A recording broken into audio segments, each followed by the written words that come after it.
All right, guys. Everyone, thank you so much. I wanted to give a big shout out to Jamie. Is it Colleen? Jamie Colleen? Is Yeah, her I mean, Colleen's my middle name. Most people know me by Jamie Colleen, but my my last name is Miller, Jamie Miller. So, name? Jamie Miller. Okay, yeah. awesome. So I'm like Nicholas Joel. So like that's what I go by. So, but my last name Mhm. is Doherty. That's awesome. So Yeah. yeah. So Jamie, thank you so much for like coming on today. Our Mhm. Brotherhood podcast. The Brotherhood was a group we created. It's an accountability club. So it's to help people be accountable with their mindset, their nutrition, their workouts, and then their goals. And so the Brotherhood that was created about 6 months ago. I went out to Utah and I was baptized. I really was never a believer into Jesus or God or anything, and that's how Mhm. it all started.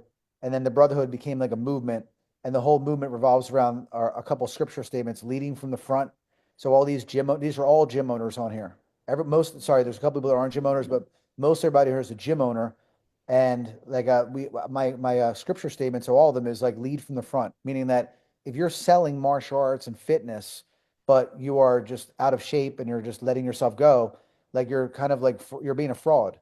Like Sure. lead, tell people, show you should be the result that you sell. So just a Mhm. story on the group. So leading from the front, staying ahead, be the example. You're entitled to nothing. That's one of our other scripture statements. It's actually you're entitled to shit.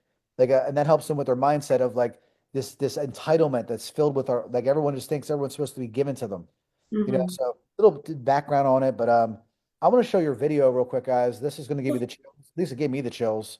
So, Jamie, I'm going to show her about your video, and let's give another round of applause for coming out today, guys. Her story is amazing. Um, Thank you. Thank you so much, Jamie. So I'm going to show this video real quick. I hope Perfect. everybody. Let me see. Hopefully it works. I usually don't have a lot of luck with this stuff, but let's see. And then just give me a thumbs up, guys, if it is working. Ready? Are we good? Are we good, Doc? Mhm. Once I got back to where I was, it wasn't enough.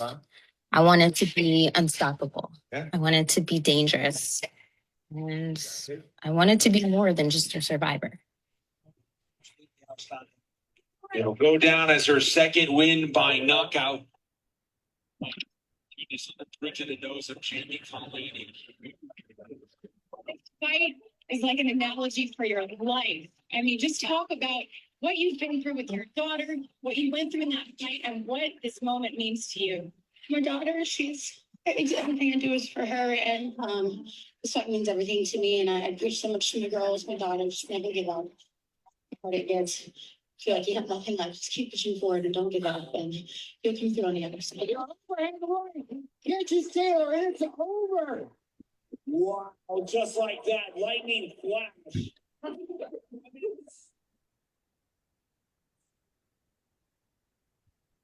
When you become a mother, you don't expect to find you and your daughter walking through the streets with a bag of clothes and all of her favorite toys stacked on top of a stroller with nowhere to go. My daughter and I experienced what it was like to be homeless and to feel hopeless. And I truly thought I had failed my daughter. For 6.5 years, I endured extreme emotional, mental, physical, and even financial abuse at the hands of my ex partner.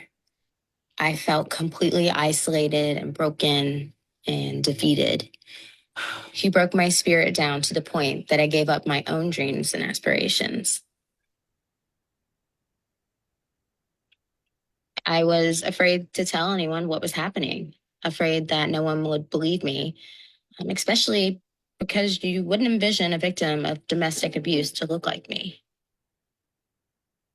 So, with my family in another state and no friends, no possessions, food, or shelter, I was completely alone and I had no one to turn to.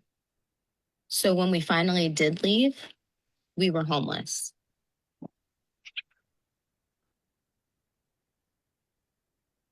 After some time, we were fortunate enough to find a domestic violence safe haven to give us shelter. And it wasn't ideal to raise your daughter in a shelter for months, but for the first time in years, I finally felt like I could let my guard down. This was my chance to take my life back, to finally forgive and let go. It wasn't our fault that we were in that position, but it was my duty to carry on. And I completely changed the trajectory of our lives. Started training again. I could feel myself growing both emotionally and physically strong again. I was just bound and determined to be the mother that my daughter deserved. So to be here today, I'm proud of myself. I'm proud of my daughter, and I know she's proud of me. And just because we survived, it doesn't mean that we can't be more than just survivors.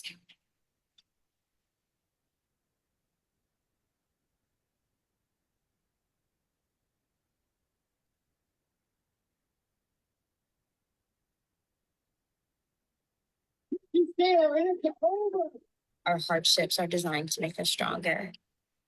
Each and every one of us has the ability to bounce back, but we have to be willing to work for it, to say no, and take a stand at even the highest stakes. So I've taught my daughter the importance of using our experiences for good and to be used to fuel a mission of awareness, empathy, and most importantly, to spread love. Jamie, what does this moment mean to you and your daughter? It's hard to put into words, but I think this is a new beginning for us. And if you're awake, I love you and I hope you're proud of mommy. So.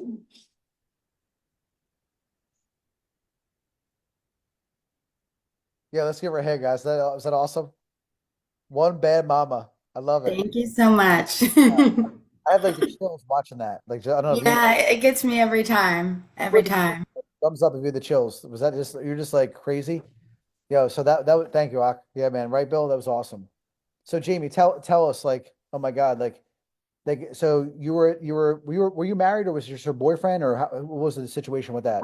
He was my fiance. Yeah. He was your Yeah. and like at first, like because me and you talked about this before, he was like a normal guy. Everything was like okay. Like you want to was that the best place to start? Like how you met him and he was normal, or where was Yeah, absolutely. So he was also a fighter. He was on the come up. So we shared, a lot of similarities there and obviously had the same passion for fighting. And so, meeting through the MMA community, I thought like I struck gold and like we had this thing to share together. And, looking back on it now, sure, there are a lot of red flags, but I didn't, you always want to see the good in people. I've always been that way. I understand now how to like use those parts of myself and not just think I have to go save everybody, because I'm a nurturer at heart. So looking back now, there were a lot of red flags, but at the time, like to me, it was like also just normal, I guess you could say. Some of his behaviors and just kind of like seeing it like when I grew up. So just like the constant, like just taunting and teasing me pretty early on. Like he showed some jealousy traits and like just seemed really controlling, but it was kind of like more of a gradual process. And so it wasn't like everything right away that I'm seeing like all these little character traits, like I noticed like as time went on. So I didn't really connect them as something much bigger than it was. Yeah. So, yeah. And so, I got pregnant pretty early on. So we ended up, actually moving from Ohio, from Cincinnati, which is where we actually met, moving to Tennessee, where his family lives, just to I sort of felt like it was a fresh start, but we were also like struggling for money and he refused to work between fights and I wasn't allowed to work. So yeah, we moved to be closer to his family and get more support that way. And which was hard for me because I've always been super close with my family and just a lot of friends, really outgoing. And, as time went on, just there was a lot of like the isolation really set in and, I had stopped training. I stopped, my friendships just because it wasn't worth the fight for me. So it was just easier to like, just, I guess, like submit to that. And so anyway, we're in Tennessee. And so I felt, even more isolated then. Like at this time, I'm pregnant. He had already shown me that he was not, I guess, not afraid, but he had no problem putting his hands on me like while I was pregnant. So a lot of things that like I just put up with was because out of fear, I didn't want to, fight back or give resistance to anything. So it was like, yeah, the isolation, just like submitting to like everything, just always being agreeable, just always like how perfect can I be for this person, when you realize over time it's like doesn't matter how perfect you are, because it's not you, it's them. And you'll never be perfect enough for, a narcissist and somebody who is, abusive. So he ended up getting a job offer, which is what brought us to Philly. Wow. And I loved Philly. And for me, it was like, okay, wow, this could be like a fresh start. Maybe this is what we needed. You try to like find ways to like find the positive and the good in the situation. And, and I was willing, always willing. I think that's a big part of like the cycle of abuse, right? Where there's that honeymoon phase when things are really great, and then the abuse happens, and then there's no like accountability or like responsibility for what's happened, but they'll shower you with love and show you the person who you met in the beginning. So you want to like believe like, oh, okay, this person's still here. So let me just stick with it. We'll stick it out and like keep this, see if we can rebuild and start new. And then it happens again. And then it's a vicious cycle. And so for me, I was very much deep in the cycle. And so when my daughter came, she was like my saving grace, amazing. And she was just, like a really special, tiny human. And I just really poured into her. I poured all of just my time, my energy, and really, it helped me to, I guess, like disconnect myself from reality and also from like my partner. So like I was always finding ways to keep us busy, the day to day, finding like mommy and me things to do. And so, but, over time, it just, as she got older and the things that she was seeing. And so a lot of his behaviors, I will say this, my story is a lot. So like one day I'll be able to tell like really the whole thing. But just to give you guys more of like an idea of like the physical abuse, it wasn't like on a constant basis, but it did happen. But the mental and emotional torture was day to day in, day out. Like just when I say torture, it's exactly how it felt. And then I felt like a prisoner because I was isolated, and then I didn't have any friends in Philly. There was one family I was pretty close with because I was a nanny for them. Our children were very close in age, and so it was like, me being a stay-at-home mom, and it worked out. And so those were really like my only friends and only lifeline I felt that I had. But I learned when things got bad, I had no lifeline, unfortunately. So with that being said, times when, and by the way, I will say this, some of the things that I do talk about with like the physical abuse, it can be heavy. So like always, like I will not take offense if you have to take a minute and like, turn off your screen, whatever the case may be, do what you got to do to, take care of yourself. So, moments where, you feel the tension, it could go from like a normal-ish conversation where you're talking about family. And I learned that like when I would be open with him about like my past, my childhood growing up, that like he was genuinely interested. And when I've learned like a lot of, in abusive situations, that it's really just a way for them to take something and to like just keep it in their back pocket to use against you later. They'll weaponize these things against you. So I learned that I could never really fully be open with him or like just like share like innocent things like, my first boyfriend and like these cute little like happy moments of like just me growing up, and he would take and just twist things and then to make it into a whole argument. And so it ended up being like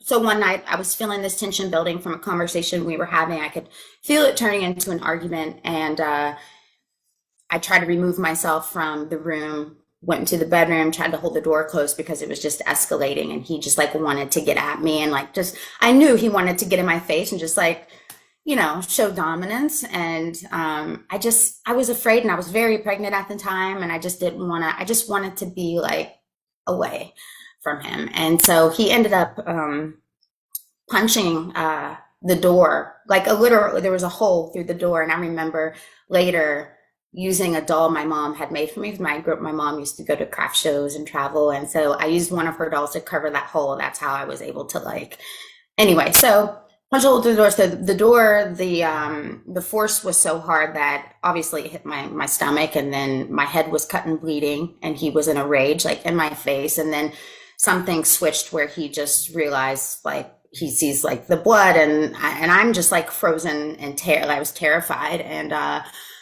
he snapped out of it, and then started apologizing profusely, and his real only concern was not me or our child. It was, what am I going to say if I go to the hospital? Because I was like, I think I should go because I had marks on my stomach.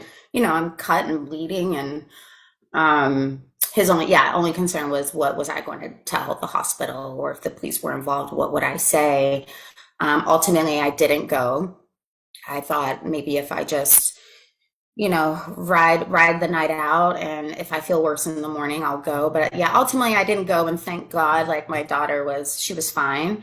She wasn't affected by that, but yeah, that was hard. And that was really like a big reality check for me. And then just as if I couldn't become more like I guess, as if I couldn't walk the line more. I just tried to walk the line more. You know what I mean? To just not go outside of anything that would trigger him. But no matter what I did, something always triggered. So as time went on, it just, I noticed his mental health was deteriorating. And, he did mix a lot of not pain medication, but prescription meds with steroids. And he wasn't seeing a doctor for these prescriptions or the steroids for that matter. But I noticed like a big decline. And I just, any situation that would gradually turn bad, it just would start at its worst and then get worse from there. And so I just realizing, I knew I didn't want my daughter to I didn't want to raise her in that environment. And I knew that I didn't want to be in the relationship, but to me, it was just like afraid to even think those thoughts, because I felt I was so controlled and under his just everything, that I was convinced that he could read my mind, read my thoughts. That's how deep the control was. And that to have those thoughts, I was afraid that he would be able to figure it out. That's what I was thinking. And then, something bad would happen. And so I would have those moments and then quickly try to get them out of my head. But it was always in me that I knew. And then I always knew deep down, I'm meant for more, that this cannot be my life. I'm meant for so much more. And I was on this really awesome path. My early 20s, I was happy. I had a ton of friends. I had, carrying on multiple jobs and really embraced that starving fighter lifestyle, and really appreciated my journey up until the point I met him. But it killed my spirit a lot. But like I said, there was always that little something in me. I just knew it was still there. And but again, it's how do you, especially if you're not aware of resources, which I wasn't, where do I even begin? And I, fully 100% dependent on him, had no, income myself. I had no cushion, nothing. So if I did leave, what do I do? And my family is 8 hours away. And for somebody to sit down with a narcissist, and, all narcissists, I believe, are abusers, but anyway, so, to sit down and have this conversation, clearly this relationship's not working, let's, find the best way to co-parent and figure this out. But you can't do that. You can't do that. And so, there was moments where, as his mental health was declining, where he threatened to knock my teeth out one day as I was holding my daughter. And he said calmly, "You need to call your sister and tell her to come up here and get you."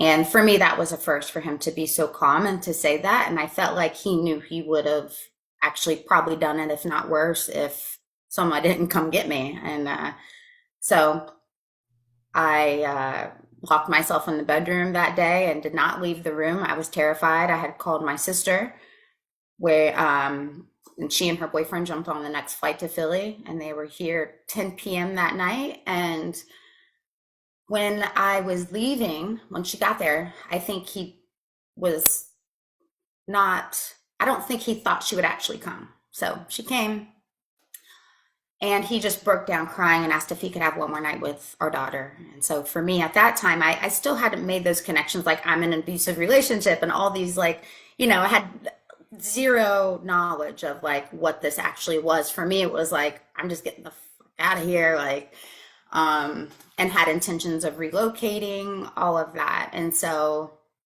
um, uh, so for me to say, yes, you can, I was like, for me, still like, well, yeah, like, this is between he and I. Like, I want to make sure, like, him and her, like, that's his daughter, sure. So I gave her to him that night. And then I remember waking up in the hotel room, like, it was almost like gasping for air. Like, I couldn't, and my sister was like, it's okay. You just went through a lot. Just go back to sleep. It's fine. So we wake up to text messages on her phone. And when I say her phone, it's because, just to give you an idea, he's always like smashed every phone I ever owned, things like that. Yeah. So I didn't, at that time, didn't have a phone. So like everything, communication was through my sister. And so, yeah, I ended up, we got messages from him saying that he's not going to let anybody take her from him, and that he left the house key for us, if I needed to get in. So I'm thinking like, oh my God,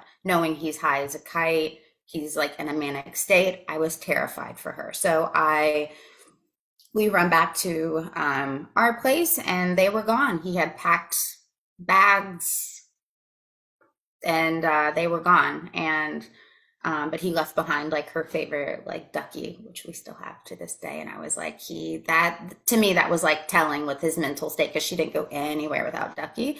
And so I just began, my first call was to the police, explaining what happened. And that was my first reality check, that like, oh, like, okay, now it's like everything's a process. And they're like, well, we can't do anything because that is her father, and you guys don't have a custody agreement in place. And so he is 100% not in the right, but he's in the right to take her if he wanted to. But then from there is where I learned about resources. They really took the time to talk to me and explain things to me. And so I kind of just went down the list and did everything that they told me I should do to get the ball rolling. And so throughout that day, we ended up like making calls to him to try to figure out where they were. And he led me to believe that he was driving to South Carolina, where his father lives. And so, of course, even more so, I was afraid that he's on the highway, screaming like in this, like, yeah, having this episode. And I was afraid for her that something would happen. And so at the last sort of Hail Mary, we went back to the police station that day, or it was in the evening rather, and there was this incredible officer on duty, and she was the only one in the office. And I was explaining to her what happened, and she is like, oh, she's like, well, just call him, put him on speakerphone, and I'll just walk you through what you need to say, and we'll find out where your daughter is. If not, convince her to bring him back. And I'm like, oh, okay. Like, I didn't know you could do that. And so she did, and we found out that they never left Philly, and he was at a friend's house the whole time. And which I was thankful, but it was like, wow, like he intentionally like put these pieces in place to like cause this turmoil inside me, this devastation, but also another form of control. A lot of people use the children to create chaos to get what they want. And so basically, I was to bring my daughter back under the condition that my sister and her boyfriend like left. And so they agreed, but my sister's boyfriend gave me his phone. The officer came up with a safety plan for me. So it was the first time I've ever heard of a safety plan. And she said, so the plan was that I would hide the phone somewhere in my body. If at any point I felt in danger, call my sister, let it ring couple times and hang up, and they would know that I need police to come. So get to the apartment, he pulls up, he's looking through the windows, and then he's like going back to the car to drive off. So I run outside and I'm like, please wait, please don't leave, please bring her in. He was convinced that I was leaving. He said, I know you're trying to leave me. I can see the boxes. You're packing the house, you're leaving. But he was so far gone that he forgot that we had just moved into that place. So we were actually unpacking. And so I had to remind him of that. And so he agrees to bring her inside, sitting on the couch, and it was the most eerie feeling I've ever felt. And he's reading to me out a chapter out of a C.S. Lewis book, as if nothing ever happened. Right? Like it was so, I'll never forget. It was so bizarre. My daughter's on the floor playing. He gets up to go to the bathroom and makes a call. And I could hear him say that he had a gun and that he's not going to let anybody take her from him. And I'm like, oh my God, I have to make this call. So I didn't have enough time. Obviously, he's walking back. And so all I could pray was that he would get up again. And he did. And so as he's walking away from me, I take the phone, I make the call, and then I put it back. And then as soon as I hung up, I took my daughter and we go by the front door to play. I made it seem like we were playing like a different game. So it was probably around 30 seconds before the police were outside banging on the door. We run out, he's running after us. The police had their guns drawn.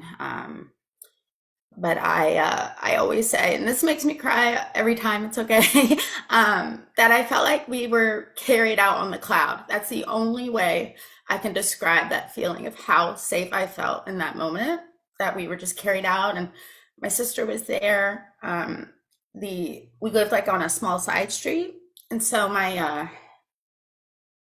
the whole street was filled, detectives, police cars, everything. And I was able to, pack a bag and we left. And with the intention of, we're getting that U-Haul tomorrow. My sister's like, we're packing you up, you're coming home. And so we did that. But at one point he had asked if he could, he wanted to apologize, wanted to talk to me. And I said yes. And that was the first time he just like broke down and cried and was like, said all the right things, just everything I needed to hear for so many years. And I was like, wow, okay, maybe this is what needed to happen. Like, that's not a normal thought process to have. And so he said, my sister's already like packing the U-Haul by this time. And she's like, he says, well, why don't we just take a nap? And and we'll let your sister go when we wake up, we'll just drive down together as a family and we'll just kind of like make it a vacation and it'll be fine. And I was like, that sounds good. Could really use a nap. So when I woke up, obviously it was, he completely lied. And he, when I realized that, like, I ended up just like feeling like, oh my God, like I felt so like betrayed, but I felt tricked, and I felt it was like almost embarrassing because my sister was hysterical. She knew, she could see like, are you fucking kidding me? Like, no, like you're coming home. And I just was like still trying to hang on to like keep the family together. And so the next morning he made us get in the car and he was like, then told me, we're going to family court and you're going to sign 50-50 custody. And with anything to do with custody, there's always a relocation stipulation in that where there's a whole other process you have to go through if you want to relocate. And so I didn't know that at the time. He did his research. And so he said if I didn't sign, that I wasn't going to like what would happen to me next. And I, of course, signed, terrified. And mind you, when my sister left, all of my belongings were on that truck and he refused to buy me anything new. So all I had was like maybe like a couple pair of pants, some shorts, and a couple shirts that I had to rotate for like almost a whole year because he refused to like let me have anything. So I was like even more isolated and like more imprisoned, like more abused, like everything was probably like 10 times worse that the rest of that year. But I didn't reach out to my family because I didn't want them to think like they did all that and then now it's worse. And like I just felt humiliated and like I couldn't reach out because I didn't want them to think that I let them down. And so I didn't say anything for a whole year. And as things were getting worse, like with his mental health that year, it was Mother's Day. This was actually the day that I made that decision to leave. And because he was in New York working a job on construction, and to pay for a trip actually for us to go to Ohio because he was supposed to be a best man in his friend's wedding. And I'm like, oh, thank God, like thinking I'd finally get to see my family after like a whole year. And I just, was really looking forward to the trip. And so it was Mother's Day. My daughter and I were having a picnic at the park, and all of a sudden I get a call. He anytime he had to leave, I had like a prepaid phone so that he could like keep in touch with me. He just started in on me. I didn't know why. I didn't understand. He just was like wanting to argue, and I was not wanting to argue, and I just had nothing left. And I wasn't reacting how he wanted me to react, and he was making me more angry. But I just kept saying, I don't know what you want from me. I don't know what you want me to say. And I was so sick of apologizing for something I didn't do. And I was just no longer apologizing, and I wasn't giving him that reaction. It was making him more angry. And I felt like safe enough to react this way because he was so far away. And so it got to the point where I called my mom and I explained to her, and she's like, beside herself, but then said, well, why don't you and Selena just leave early for the trip? And after the wedding, you guys go home. And she's like, you can't go on like this. You have to figure it out. So I thought that was a great idea. She sends us money to get a train ticket. And I didn't tell him that we had left until we were on that train moving, because I was like, there's no way he would have found a way to home from New York to not let me leave, whatever that would look like. I have no idea. So, I tell him we'll see you at the wedding, basically. And from there, he just flipped out, accused me of kidnapping, just like anything, and then just every name in the book. But it was the things he was saying were so insane that I'm like, nobody's going to believe me if I don't document this. Something told me you need evidence.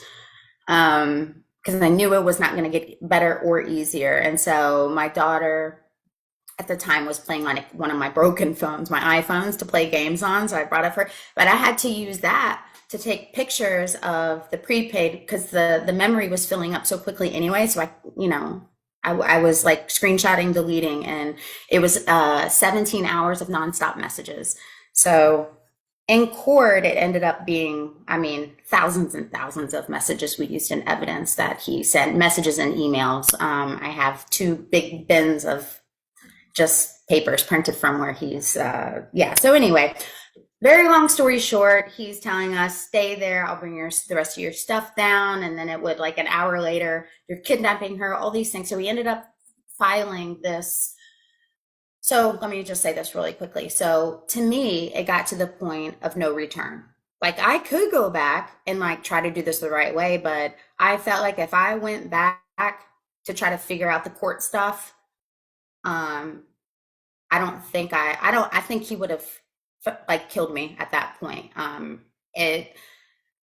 So that's, I sort of say like I was at the point of no return. So even if I wanted to go back and do it the right way, I was just trying my best to do it the right way from a distance from, at my mom's. And so, but learned that he filed like this bogus, emergency return, document. Anybody can do that. You just have to get a judge to believe that the child is in immediate danger, which he did. He said some pretty disgusting things about my family and my daughter because of like the stress and I think just of our relationship and seeing and hearing the things that she did. She was prone to UTIs growing up and like bedwetting and stuff. And so when we were there, she got a UTI and he used that as part of like what he filed in the court. So anyway, it ended up that we ended up going back for court. My family came and the judge, we were able to prove everything he said wrong, but then the judge was like, well, do you want to relocate? Which obviously I did. But the child had to stay in Philly for the next 4 months. The court hearing was a month away, 6 weeks or something like that. So but at that point, he renewed my name without the lease, he renewed our lease without the name on it. He got rid of the rest of my things. It looked like I never existed. And of course, I was not going to leave my daughter with him. He didn't even there wasn't even like a question of like, well, let Selena come here, go stay with a friend. Like, there was nothing like that. It was like, oh well, you're homeless now. And my mom was only able to stay. My family, we have a small business in Cincinnati.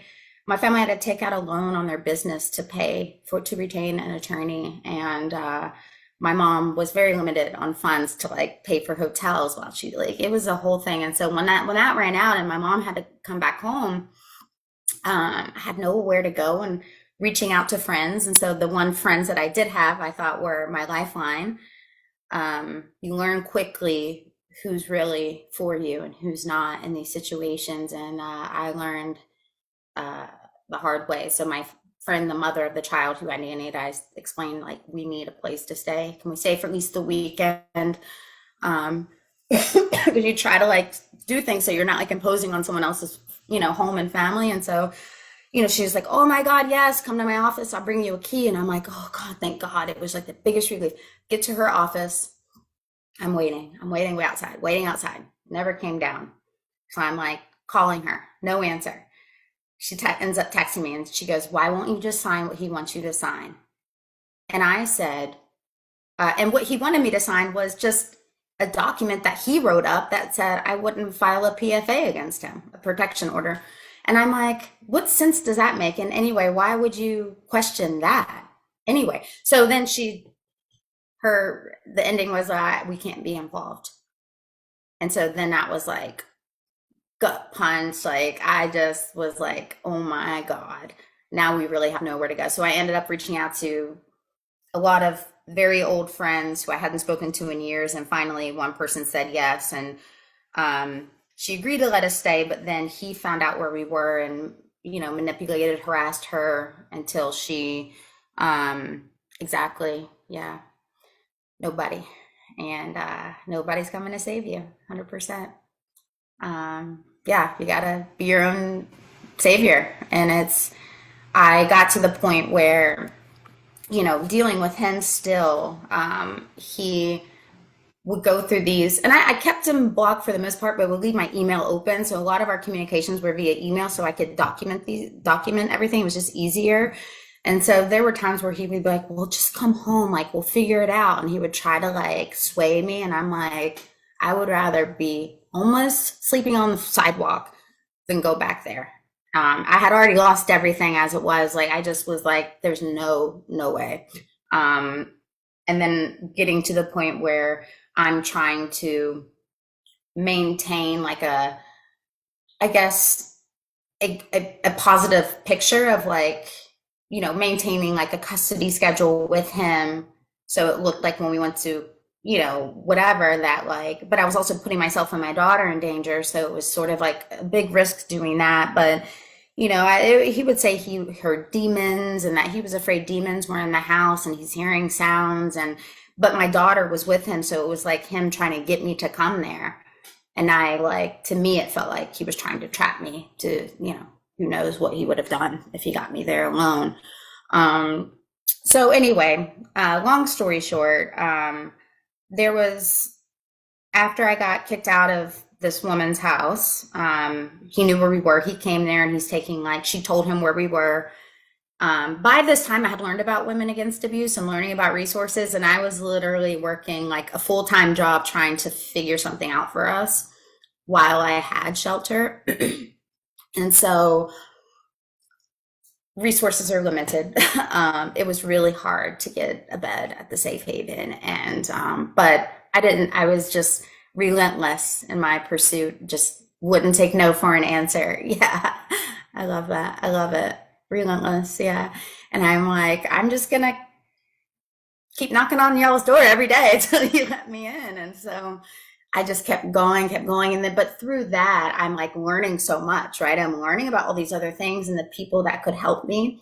And I always say this, that throughout my journey, there was always like one person who were sort of like in the right place at the right time that changed the trajectory for me. And I feel like if it wasn't for that person in that place at that time, I would have made a wrong decision that could have cost me my life. Or maybe just made my situation even worse, who knows. But the police officer that was on duty the year before was one of those people. And then there was an advocate who just really from Women Against Abuse. Well, actually, she's from the Philadelphia Office of Homeless Services. And so at the time I had gone there, even though I didn't think like certain resources would apply to me, I would just go because you never know. And so that was one of the resources, was at the Office of Homeless Services. And it happened to be during the time when our organization put an advocate on site at the Office of Homelessness, because there's the direct intersection between homelessness and domestic violence. And so they're like, well, let's just see how this could work. And it just so happened to be that day that they had someone on site was the day that I went and I met her. And she just became my, like, she was like going to war for me to try to get us into the safe haven. And that was incredible. So she's another one of those people for me. And but there was a night when after I got kicked out, my family was able to pay for another hotel. I'm still calling the hotline relentlessly, but he knew where we were, because when we got to the hotel, he had taken the cab ride from my ex-friend back into the city. And what he said to me, he said, think quick, think on your feet, because when we get back to Center City, all your shit's going to be on the sidewalk. That's exactly what he said to me. And I was like, oh my God. Like, to me, it was like I knew that, but whatever. So I'm thinking, make the call to my mom to get us a hotel, but he knew, he was with us. So I get in the hotel and he's being overly nice, like carrying, I had acquired a lot more because my mom was sending care packages. So I had like a ton of stuff, and he's like carrying everything, like trying to look like he's helpful and like this amazing person. And so of course the person at the desk checking us into the hotel is not going to think twice about, like, is this like a different than what it looks like situation? But the whole time I'm like looking at this person, like, please just look at me so you can see that, like, I'm not okay.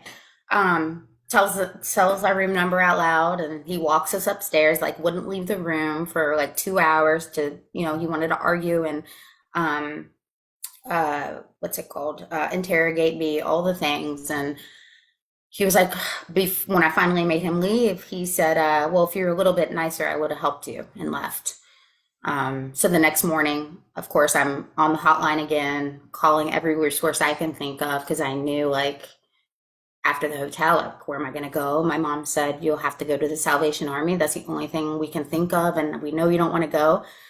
But that was my last resort. And either that or sleep on the sidewalk. So I, the next day, end up staying at the hotel till they made us leave. And at this point, what you hear on my video of me walking the streets with all of our belongings on a stroller, like she couldn't even be in the stroller. I was holding her hand with all of our shit stacked on top. And I was like, wow, this is really what this feels like. Like, just, wandering the streets, like you have nothing, like, where do I go? I had a thought that I would go back to the apartment. Maybe a neighbor could let me in to let her put our stuff in the basement. It was a shared space. And so on my way there, a random cab driver stopped me and asked if I was okay and if I needed a ride, and said that he witnessed somebody following me for the last 2 blocks. And described my ex down to his tattoo, and said he ran that way and pointed to the direction we were going. And but I still went, because I was like, I felt like, I had my phone, put my phone on video, make sure, like, if something happens, we were able to get in. Nothing happened, thankfully. So took my daughter to the playground so I could sit on the phone, make more calls. Toward the end of the day, it was like, we realized, okay, I have to go to a city shelter, and made a call to him, asked if I could come and just pack a small bag for things.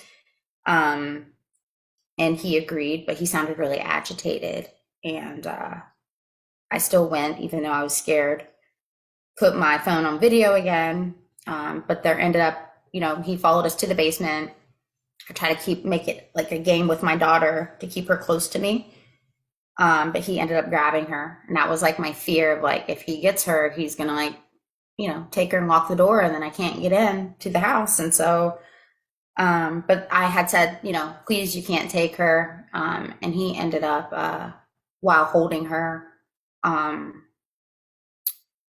I was down like on the basement floor and he was like a couple steps up, and he um, had taken his forearm and was trying to slam my head into the steps.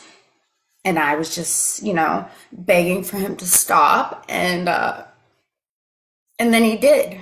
Um, and then he handed her to me, and then he screamed, "Don't do this. You're going to hurt her. Stop." And was like screaming my name to stop. And I knew he like was trying, so if somebody heard, they would hear him tell me, so I just ran with my daughter, ran out, made sure she was okay. I run back to that same police station.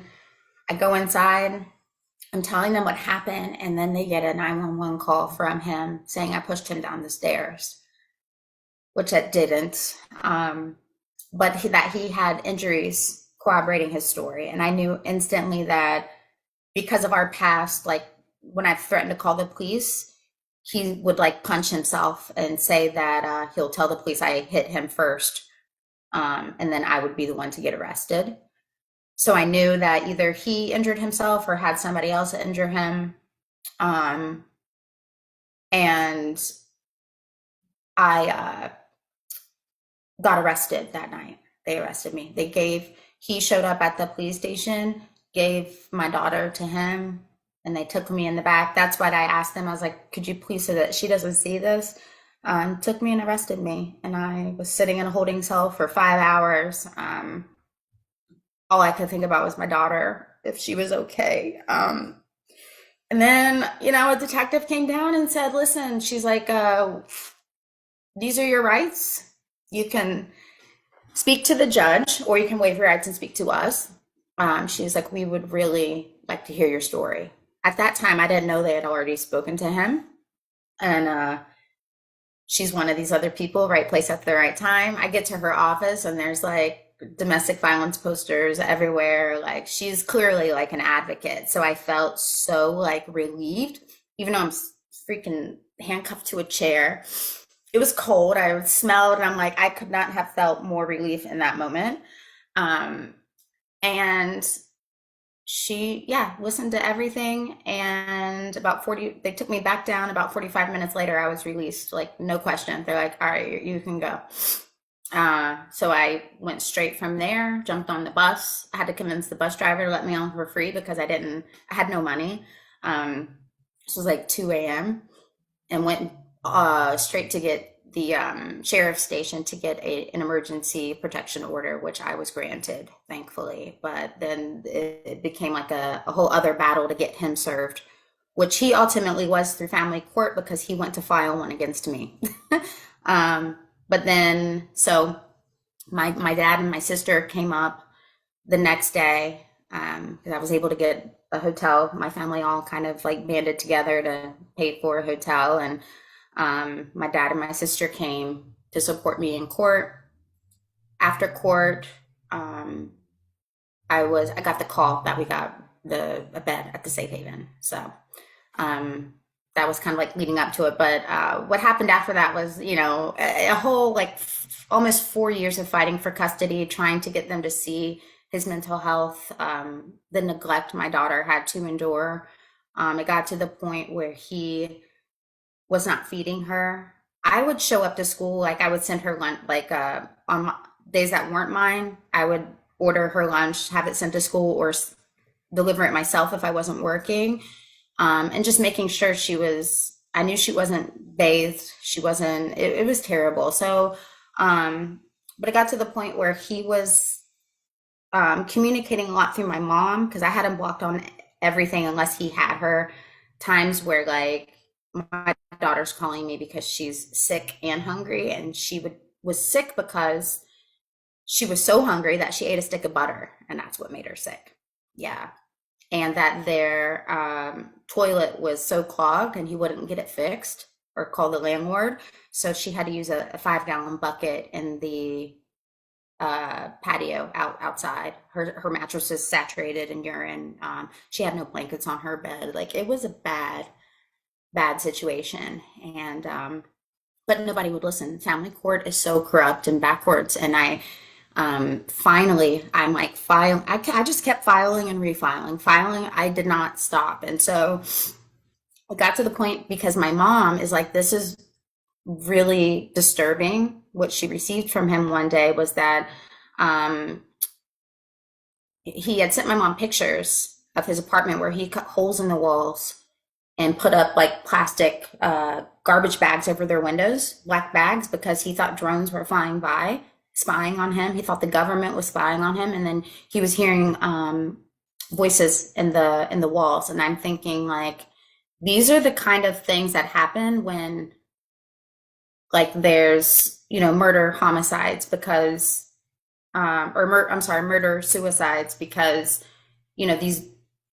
having these mental health issues, these voices tell people like, okay, to kill, to do these things. And I was terrified for her. So finally we got before a judge after filing for the emergency order. And this judge was another one of these people, right place at the right time, took one look at our case and could not believe it had gotten as far as it did, and said he canceled his whole docket for that day. So we were his first and last hearing. It was 8 hours of testimony, going through evidence, interviews. My family was there to be interviewed, and only because he wanted to give him a chance to, I guess, get the help that he needed, and also to cover all of his tracks. I think he knew that my ex was not going to like do what he needed to do to get help and to be a better person, but didn't want to give him space to go back and be like, well, they didn't give me a chance or whatever. So, but during that time, I was given temporary full custody of my daughter. But to go back to the safe haven, in my video, where I talked about just, being in those moments and like complete rock bottom, I felt like, it really was an opportunity for me to just take my life back. And like, this was my second chance, and I wanted to live it on my terms and just release myself from any control that he had that could look like, anger or pain, like anything toward him, like that dealt like emotionally or mentally. I felt like the only way to let that go was to forgive. And so living in the safe haven, yeah, I did a lot of inner work, forgave him, and just really focused on myself and who I needed to be to forge a new path forward for my daughter and I, and to give her the life that she deserved. She didn't ask for any of that. And so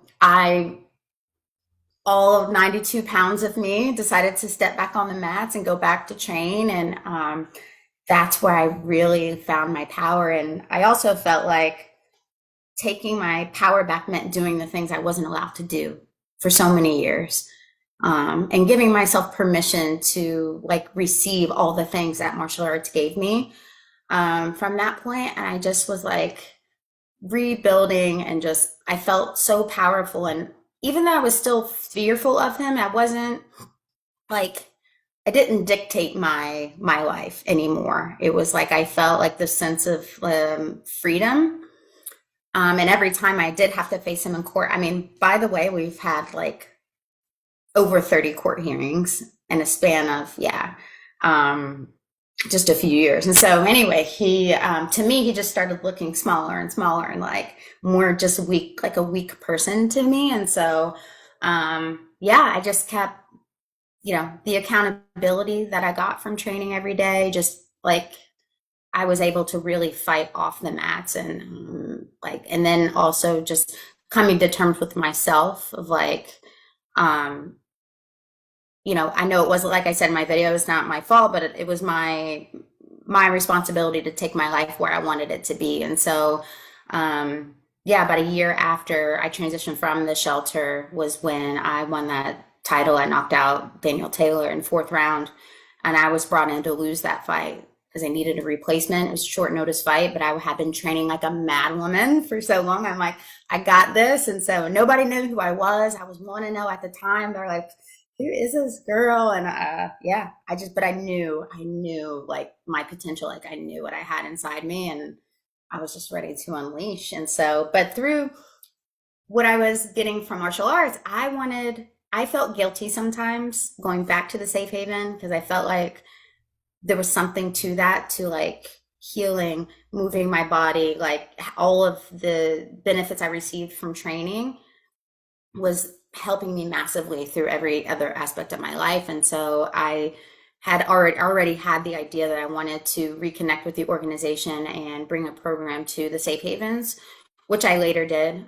2 years later, I created a self-defense and like kind of like a fitness like boot camp style program there, and we did that for about a year. My daughter joined me on that, and then I had one of my dearest friends join me on that. So her job was to keep the children occupied with games and like just fun things to do. So those who were mothers could just have that full like self-care, like time for themselves, without any distraction of their kids. And so, yeah, it was like pretty powerful stuff. And then from there, the organization started calling on me for speaking engagements, traveling to Harrisburg to speak to legislators and kind of being the face of the program to maintain our budgets and things like that. And so, and then I was able to share my story with 17 magazine. I think that was like the first big one, you know, and but then just being like in front of these like you know, elected officials and senators and state representatives, I'm like, wow, like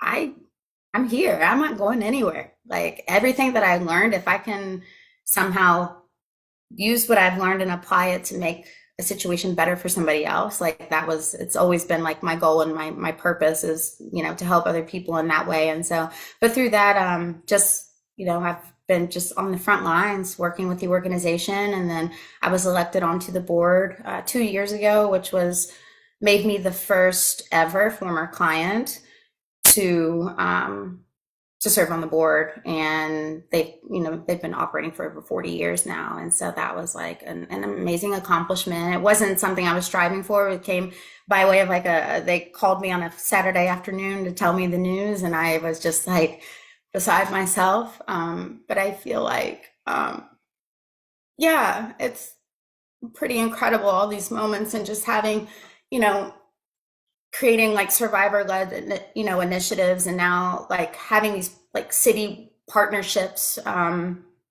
is awesome. So I've had it, I'll like wrap it up with this. I know it's a long, long story, it's a lot, but I've been like, it's been like heavy on my heart to go back and thank some of these people who were in the right place for me, and was able to reconnect with the advocate who doesn't work for our organization anymore, but I reconnected with her, reconnected with the police department, who I'm now partnered with, which is incredible. So the officer who helped me the night, the year leading up to my to fleeing was retired, but the lieutenant who's on duty now is like, we love your story, we love what you're doing for the community. Like we got to partner up and, you know, do some things together. And so, yeah, now I'm partnered with them. I have like, yeah, like citywide partnerships. It's been really, really incredible. And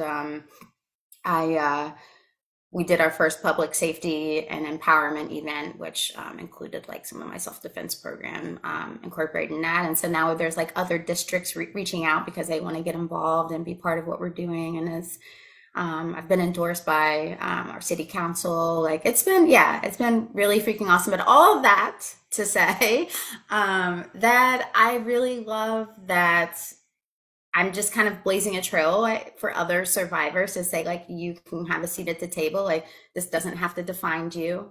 You know, your life is your life, and you don't have to carry this with you. Like, I think anybody who endures any kind of abuse or trauma in their life, like, we carry it with us no matter what, no matter how much we've healed. Like, we still carry that with us, but it doesn't have to be, you know, heavy, and it doesn't have to affect every aspect of our life. If you can find a way to forgive for yourself, to like strip yourself of it all, and move forward, I think is like a really powerful thing that, like, once you realize you have that in you. And I think part of my mission is to help others realize that they possess that same power. And you know, I'm not special. Like, I just, you know, had realizations, and I had, you know, a standard for myself and for my daughter, and what I wanted to do with my life, and just became relentless and didn't take no for an answer. And I think, yeah, anybody can do that. So that's kind of the path I'm on now. So yeah,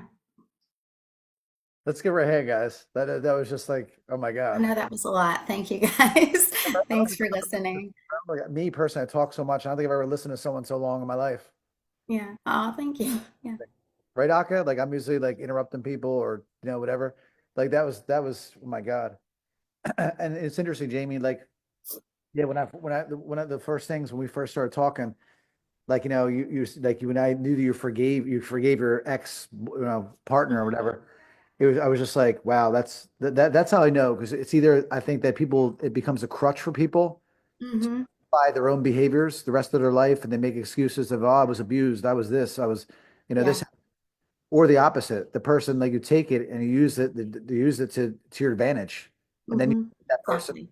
Mm-hmm. and you're just like, I feel bad for them. They were the one with the problem.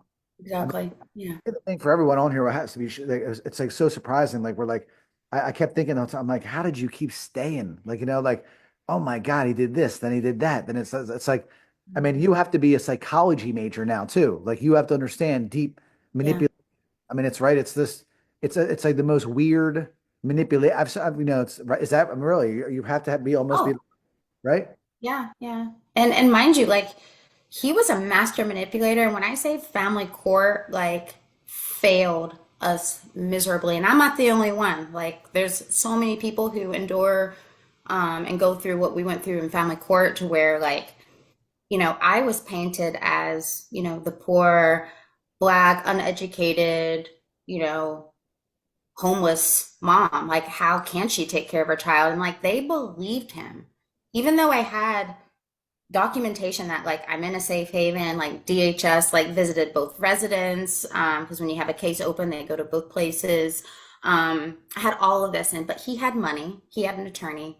I mean, I also was represented by my organization. We offer free legal services, but my attorney at the time was not available one night, or one day for a hearing, and that was they knew that and took advantage of it, painted that picture, and then the judge was like, "Well, they were going to do a continuance," and the judge said, "Well, I need to really know where the child is," and I'm like, "Here's my paper." It was like stamped and signed by my caseworker, all of that.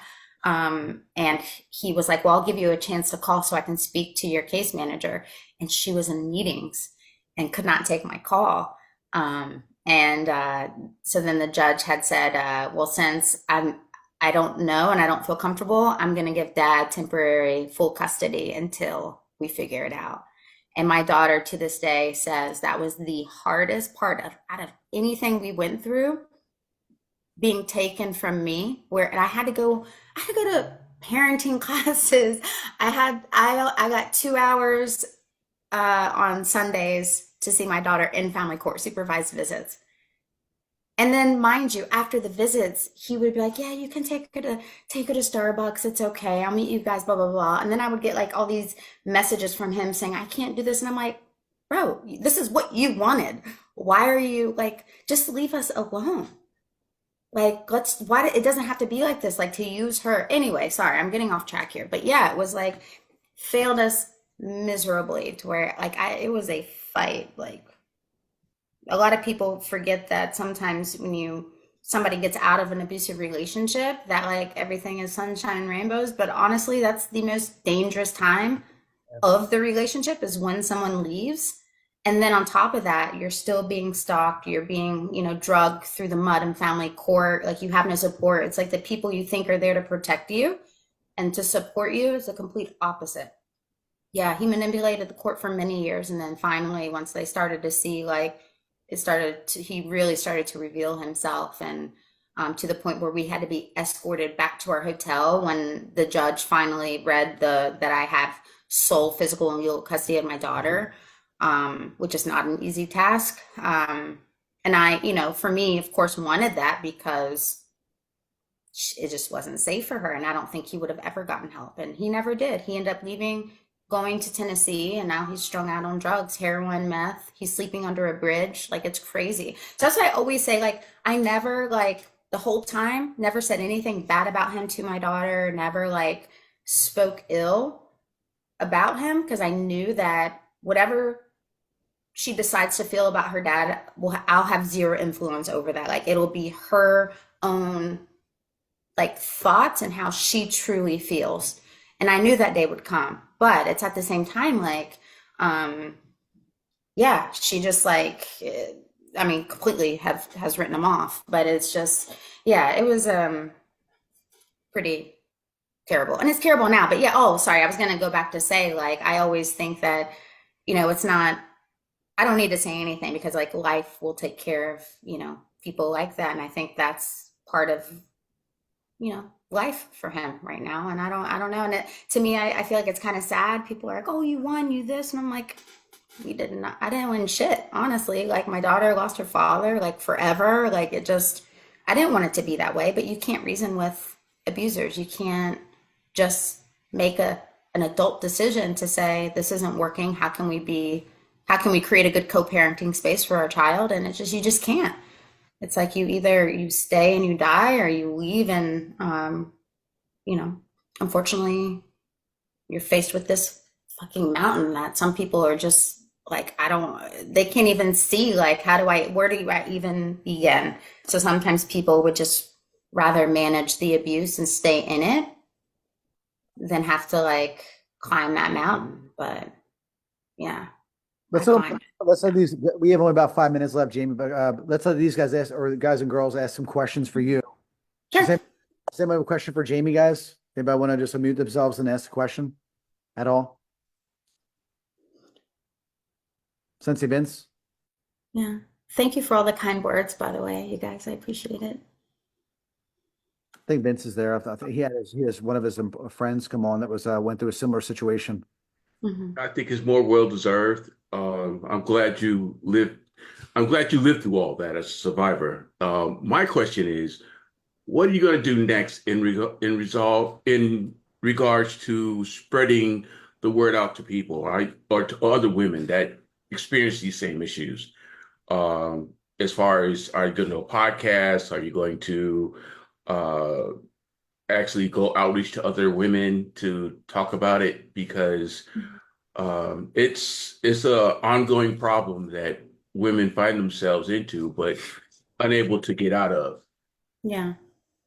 I mean, to be honest, it happens to both sides. It happens to men and women. This is my work. I share my story a lot. I now working with the organization. I mean, for me, it's just a bit like part of my mission is to normalize the conversation. So yeah, I already I do a lot of podcasts. I travel to share my story. Any chance I get to share, I'm sharing it. And so, and helping women navigate. So my social media is kind of like an open door policy. People reach out to me, men and women, about their situations. And I just, I help them navigate depending on what it is. So if someone needs assistance filing, like PFA, if they just need to have a better understanding of how the court system works, I'll take the few minutes to find out like what area they're in and find the resources that pertain to them, and just kind of like be there to hold their hand or support or offer to call hotlines with them. So yeah, I'm that person. I fill in the gaps wherever I can. And if I, like I said before, if I can make a situation a little bit easier for somebody, then I'm going to do it. And so, but through that, I think, now because I've realized the intersection between like martial arts and healing and, survivorship, like getting through a traumatic situation, what that does for your heart and your soul. I've started like my own self-defense. It's a company now, but I think I'm going to shift to a nonprofit. And so through my partnerships, we, throughout the city, we have like our public safety initiatives where we incorporate self-defense in them. But my self-defense programs alone look like, I help women in my community. I help, women who are going through it or just coming out of it. It's just like a good release and channel. So we talk a lot about like the educational side of self-defense. So like what situational awareness looks like, boundaries, threat recognition, like assessing a situation, self-care, all of that together. And then obviously, there's the part where I can teach you how to, to strike, how to defend yourself if you're pulled into an altercation, or how to keep yourself safe if you're in a domestic violence situation and somebody's putting their hands on you. Like, because we don't always recommend, you don't want to fight back, because sometimes that makes it worse. Because we don't want to get into a physical altercation with somebody that's bigger and stronger than you. So really it comes down to, how do I keep myself as safe as I possibly can in these moments? And so, yeah, that's pretty much what I do now. So yeah, and it's been great. Well, thank you for that. Do you have any posted links to your podcast so I can share that with other women that may have these issues, or men for that matter? Yeah. I Well, would I don't appreciate have them too. sorry to interrupt you. I don't have a podcast of my own. I've just done other podcast episodes, which I can send you the link for those as well. I would appreciate it. Thank you. Sure, of course. Awesome, guys. Any other questions, Sensei, Christina, Ben, Rodriguez, anybody, Steve? I think you're on mute, Christine. I think you're on mute. Sorry, I was just saying, amazing story. I don't have any questions, but I think you have an amazing story, and hats off to fighting back and getting your life back on track. It's awesome. Thank you so much. I appreciate that. Thank you.